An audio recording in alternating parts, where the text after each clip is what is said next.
are just one focal point.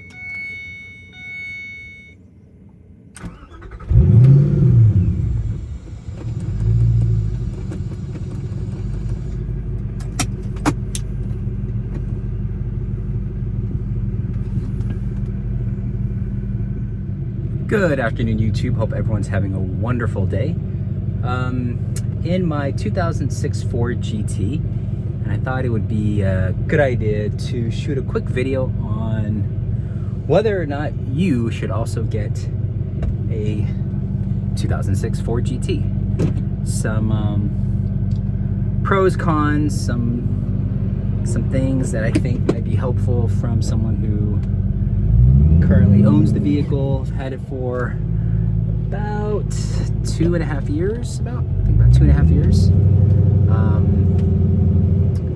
where I think it kind of might fit in your garage, or potentially fit in your garage, and some likes, dislikes that I have with the vehicle. So hopefully for someone considering getting this fantastic car, it might be helpful on figuring out if it's a good fit for you, your family, and like I said again, for your garage. So it's a little bit, it's not loud, but I prefer to probably not be driving the car and talking at the same time. This car still intimidates me to a small degree, so I think I'm just going to pull over and kind of go over into my spiel then. So the video today, guys, again, is about whether or not buying a 2006 Ford GT is a good idea for you or a good fit for your life and your garage. So some quick pros and cons. Right off the bat, as obviously this is probably a no-brainer, but you know, it needs to be said anyways.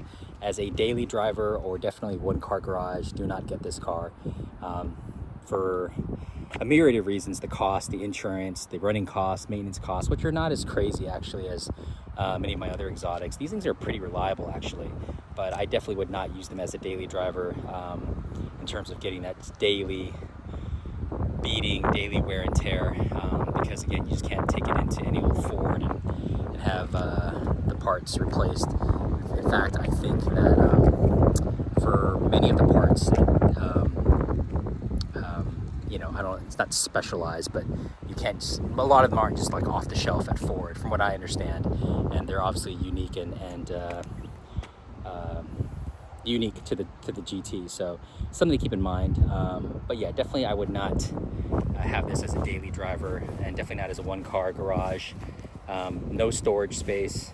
Obviously you have room for a passenger, but that's about it. No luggage compartment really to speak of. Can't travel with it. No weekend, no overnight trips. And certainly in terms of hauling things or just running, you know, everyday normal errands, this is not really going to help you much. And also in terms of practicality, these doors, as you see right now, I actually just took out the car and had lunch with my wife, and we ran a few errands. And one of the places that we stopped, I was circling the parking lot because I had to find, or I was trying to find a spot where I was at the end of a row, because as you guys can see from the doors here, if you see how wide these doors are, if you're parked normally next to a car and you can't open the doors this wide, then you're not going to be able to obviously get up because of the famous roof here, and which means you have to kind of crawl through the little space there. So that's something to also keep in mind. Just parking, you know, if it's a one-car garage, if it's your daily driver, you're obviously going to have to park it constantly, and having to always try to make sure you're at the end of a row, where again you can open the car doors as wide as possible like this, which is not always optimal or even possible. That's something that I think takes away from the practicality and everyday usability of the car. So again, definitely not a daily driver, definitely not for a one-car garage. Yeah, it's just the parking and by parking also I mean, you know, some cars drive or feel smaller than they are, if that makes sense. This car is not one of them. It does not feel as big and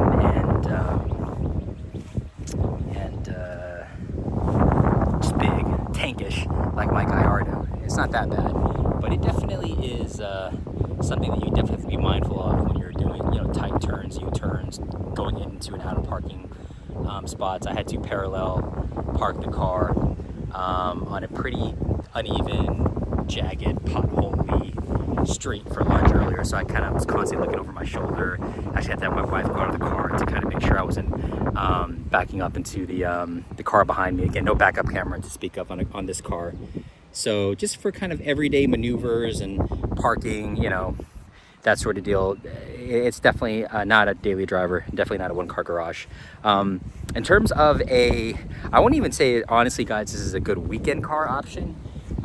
For a weekend car, again, I would go with something like my Lotus Evora GT, my Mazda RX-7, Audi R8, even I think my Mercedes SLS AMG. I think all those would be my first option in terms of a weekend car. This is something that you definitely can have fun on the weekends with, but because of kind of the things that I mentioned before in terms of the parking, you know, if something breaks on the car, or if one of these, you know, gauges in the car goes out, they're not, my understanding is they're not exactly aggressively inexpensive to fix. And, you know, there are other options, at least in my garage, which I would go with before I went with this car in terms of going for a spirited weekend drive. For this car, it's kind of weird, guys. I kind of have to psych myself up to driving this car, if that makes sense. So when I go to the garage where I keep most of my cars at Alara, usually I have a specific car in mind that I'm taking, either because I haven't driven in a while, you know, I have to get something done to the car, new tires, inspection, you know, having my friend Andy work on something on the car. So I usually have an idea of kind of what car I'm getting. Very rarely is it kind of just a spur of the moment. Oh, I feel like driving my Supra or my McLaren. For this car, I definitely, it kind of sounds bad to say and even somewhat psychotic, but sometimes I kind of have to like psych myself up and talk myself into actually grabbing this car. I'll give you an example. So today I took my Gallardo into the garage, and I was going to take out my my 360 Modena, but because it's Ferrari, because there's always issues with it, there was a tire leak, so they had to kind of take a look at that. And the guys over at Alara were like, hey, do you want us to go get another car for you ready? So immediately my mind was like, okay, well, what's something that I haven't driven in a while? Again, because, you know, you don't want cars to sit too long. They just, you know, issues tend to arise.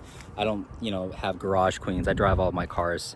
But I was thinking to myself, you know, I haven't driven the Ford GT in a while. But then immediately when I thought about that, I tried to talk myself out of it and say, no, I'll get the Supra or something else. And just before I did that, I was like, you know, I really need to drive this car. It's been a little bit of time before I have. And I love driving. It's a blast. I love driving the car. It's just for some reason, I still find it kind of slightly intimidating. Again, I'm not racing my cars. I'm not going 100 miles per hour or anything like that. I'm not doing any of that nonsense, but it's just something about the car because, again, you don't have any of the babysitting, the nanny aids, you know, traction control, that sort of stuff, where, you know, if you're acting stupid or a goofball, it's going to save you. That, and again, 550 horsepower. Mine has a little bit more than that because there's a pulley on it. But, you know, just tons of power, a lot of torque. And, you know, the car, I still find myself a little bit intimidated by it. And obviously it's not cheap. It's not cheap to insure. It's not cheap to, you know, fix or replace. Obviously that's another thought if someone hits me or if I run into something. But yeah, I kind of have to psych myself up and motivate myself to want to drive this car. And the thing is, when I actually end up driving it, I kind of don't want to take it back to the garage. Like today, I spent the entire day with it and had a blast. I love driving. The stick shift is amazing. But even up to that point, I was like, well, is it going to rain? It's kind of cloudy. Will it do well in the rain? I got to park it. So there's kind of these things that I was kind of thinking in the back of my head about reasons why not to drive the car. But so I would say, you know, honestly, guys, if you're looking for a supercar that is reliable, especially at this age, this price range, I don't think you can beat this. I think anything from Ferrari, McLaren, or Lamborghini is going to be less reliable and or not as fun as this.